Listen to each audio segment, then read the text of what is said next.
Hey everybody, and welcome back to 3COG. Today we're going to talk about the gun that everybody loves to hate, the Beretta M9. Weapon is clear and safe with an empty magazine. Alright, so why does everybody hate the M9? People hate it. They say that it's inaccurate. They say it's unreliable. They say the frame is too large. The double action trigger pull is too heavy, and the gun itself is too heavy. Those are pretty much the main complaints. So, as far as not being accurate, it's not true. It is a very accurate weapon. The sights are decent. So, I painted mine that red color, but the standard sight configuration is decent. As far as reliability goes, a lot of people talk about these locking blocks right here. Alright, I have no idea how many rounds I have through this weapon. I've owned it since 2009, so I don't know. But a lot of people talk about the locking blocks. So they're talking about these locking blocks right here at the edges. Having issues with these shearing off and stuff like that. So that did happen, and that was largely based on bad locking blocks that were purchased by Beretta in the early 90s. And then they got issued out, and there was a rash of them breaking. So it did happen. But nowadays, in the 2000s, most of the locking blocks that you see breaking are on guns that are way past their expected service life. So, you know, yes, guns are mechanical objects. They will break just like anything else. But normally, if locking block breaks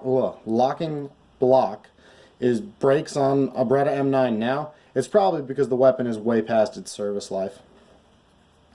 I'm going to take advantage of while I've got it apart to relubricate. The M9 used to be my competition gun and my carry gun in the civilian world.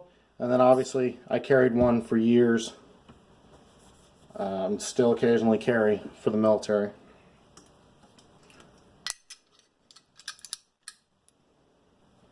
Alright, another point of contrition. Plastic guide rods. Alright. All I'm going to say on that is I would love to know of a failure that resulted because of plastic guide rod. If anybody can show me a link to a study, an article, first-hand experience that the guide rod broke and that broke something else, not that something else broke and then the guide rod broke. But if anybody can point me to information that says the guide rod, the plastic guide rod breaking resulted in a failure, I'd love to hear about it because I've never seen it. And yes, this is what is going in military weapons now as well, is the plastic guide rod. That's the standard.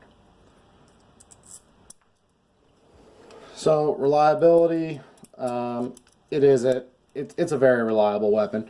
You think about the fact that it's been used by the military for 30 years. It is being replaced. Now it's going to be gradually phased out by the M17, the military variant of the SIG P320, and I think the SIG P320 is a good gun. So it's not a big deal. But this weapon has a almost 35 year service life that it's been in the military, and it's passed all of the military testing. It's a very good handgun. The one thing that I will agree on is that the grips are too thick. Yep. Now, if you own a 92 or an M9 or a 92A1 or a 92A3, the 92A3 comes with nice slim grips, but you can purchase slim grips for this. Wilson Combat makes some. There's a couple of companies. You can get the slim grips, and it brings this way in, and then for a lot of people it will fit their hand better. I have large hands, and this grip does feel a little bit large. So I'll agree on that the grip is a little bit too thick. Weight of the gun, people say it's too heavy. It's an aluminum frame, steel slide, steel barrel, obviously. I mean, it's an aluminum framed gun with a steel slide. It's going to have a little bit of weight to it. The M17 is a polymer frame gun with a steel slide, so it's going to weigh, a couple ounces less. So they've addressed that. But I mean, no matter what you issue to people, if they're being forced to carry it, they're gonna cry about the weight. Doesn't matter what it is. So functionality of the weapon, it is a double action, single action. So hammer to the rear right now, press the trigger, hammer comes to the rear, hammer goes forward, there's your double action. Slide would reciprocate, ease forward, there's your single action.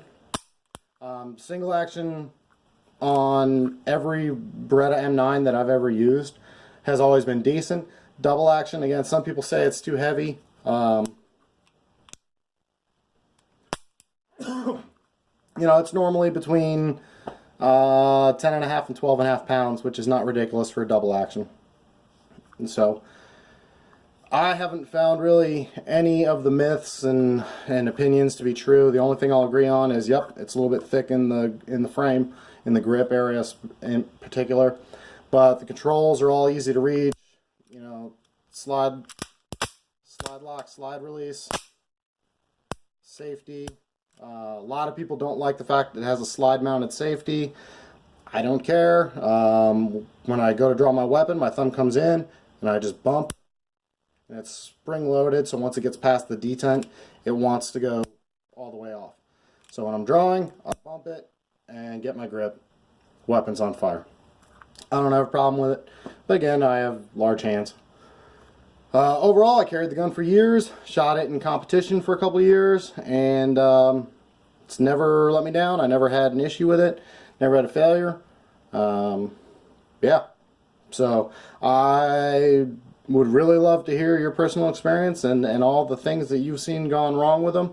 And if you're going to give me a bunch of information saying that in your personal experience the weapon failed due to this or this, then that weapon, you'd better be able to tell me that that weapon was under its service life restriction, because anything will fail. So if you're telling me you had an M9 that you believe had like 125,000 rounds through it, then I'm not surprised that something broke.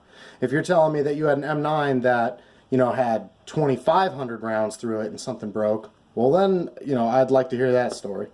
So overall, Beretta M9, I like it. I really like the M9A3. I look forward to purchasing one of those. And yeah. So as always, thank you for watching. Please like, share, and subscribe. If you have any questions, post them in the comments below. Please check me out on Facebook. Just facebook.com and search for 3COG or number 3 kinds of guns. Join me there, and feel free to ask any questions. A lot of my videos are based off of questions that friends or viewers ask. They ask a question about my opinion on something, and I make it into a video. So I was just asked about this one last week. So thank you for watching. See you next time.